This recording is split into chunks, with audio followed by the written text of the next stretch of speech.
Ridiculously fluffy, rich and buttery, and irresistibly creamy. If perfect mashed potatoes are on your Thanksgiving wish list, we've got you covered.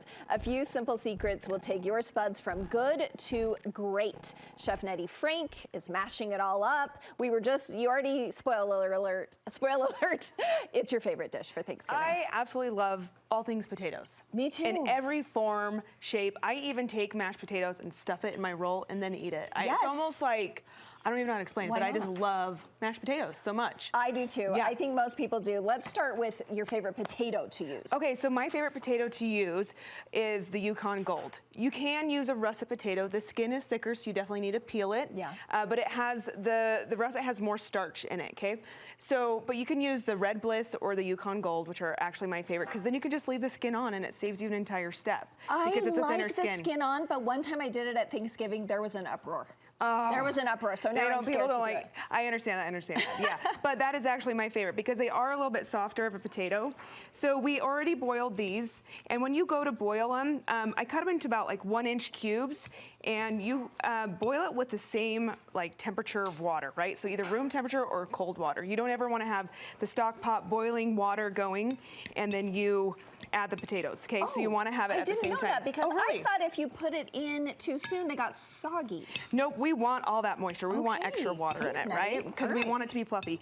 Now you could put this in your mixer and use the paddle attachment, but be really careful not to overmix. If you overmix your potatoes like in a food processor, it becomes gummy, almost like slime. It's glue, and it's not our friend. It's just not. So you're just using a hand masher. Yes, this is my favorite. You can do the ricers, you can do all of that. It is a whole extra step, but it will be fluffier, right? Like, so it just depends on how much work you want to put in. And listen, butter's our friend. Always remember that. Butter is our friend for all of that. Okay? And you already have that butter at pretty room temperature, even more than room temperature. Okay. And you can heat up your milk and your butter if you would like to on the side, and then add it, or room temperature is fine too. My dad always used evaporated milk growing up, and his mashed potatoes are always just like, oh my gosh, so good, so good. But what I love to do is a loaded mashed potato. Now I did this for years with my catering company, but this is also just my favorite. We are now I'm gonna have you add sour cream. Let's do it. We're gonna add some green onions. I'm gonna chop some green onions because you guys like to see some chopping skills here. So we already put the butter in. We're adding sour cream. Yes, and then we're also gonna do some cheese as well and some bacon. So. Now, you said there's nothing like a ricer, but it's just so much work. It is a lot of work. You just have to be like patient and ready to do that. Now, that would be your choice. For sure. Okay. 100%. Yes, your choice. I like to put Swiss cheese and some Colby cheese in it. So we're gonna put some Swiss cheese in there. And we're gonna do some quick shredding. Just always shredded. Yes, shredded. Now you can take like the sliced cheese. Oh. And I slice it so it looks like it's sliced or diced, you know what I mean? But yeah, we're gonna just add some of that. Shredded cheddar in there. Of cheese. Yes. And of course, we always need to salt. Potatoes need more salt than you think. I have noticed you chefs always salt more than I would think. That you would like, yeah. And you know what, it's really funny whenever I'm doing these, oh man, there's my pepper.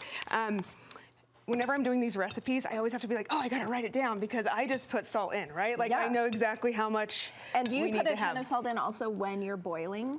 No, I don't put salt in there. Okay. No, because we don't need to retract more moisture out of them. We actually want it to keep more moisture in the mashed potatoes. Okay, let's take a bite. Here's a spoon. Okay. Yep, so take a spoon. We're taste testing. Let's taste test it. I'll let you take a bite, even though I would too, but okay. It was good. Right? It's delicious. It's so good. And I can actually kind of taste that salt in there, and I like it. And also my other favorite thing, at the very end, my dad always did this, a dollop of butter at the top, and I feel like us kids always like fought over who's gonna get the melted butter. And you can also make these ahead of time if you need to. Let's talk about that. Okay, so you can make you can make them like this, right? And when you go to heat them up, you can put them back in the stock pot, add more milk, more butter, and just refluff them up. Okay, so if I'm gonna make them the day before, I stick them in the fridge, I pull them out an hour before, start warming them up? Yep, and that's it. And then if you wanted to, you could add all your add-ins, your toppings, like the green onions, cheese, all of that at that point, right? So just have the butter, sour cream, milk, salt and pepper, then put it in the fridge, right, if you're doing it ahead of time. reconstitute or whatever, add more milk, heat it up, and then add all of your fun toppings on it. What if you're the person who has to bring mashed potatoes to the Thanksgiving? So you're gonna plastic wrap the entirety of your dish and then foil, and then you can have it like a towel around it and it'll stay warm. Oh, really? Yeah, so okay, plastic wrap, because I foil, live kind of towel. far from my family, and I'm always like, could you bring this? Could you bring this? So it's insulated. Any Yes. other tips for us on this? Looks fantastic. Your toppings are just the chives and the bacon. Anything else you like to throw on? Yep, just the cheese, sour cream, all of that. So the other thing too, you can dice your potatoes the day before, but have it in water in the fridge. And then Just drain in it. water, it won't Just turn in brown? water, it won't turn brown, no. Okay. But in the fridge, if you're sitting on the counter, it might start foaming and you're like, oh, I don't know what I just did to Thanksgiving.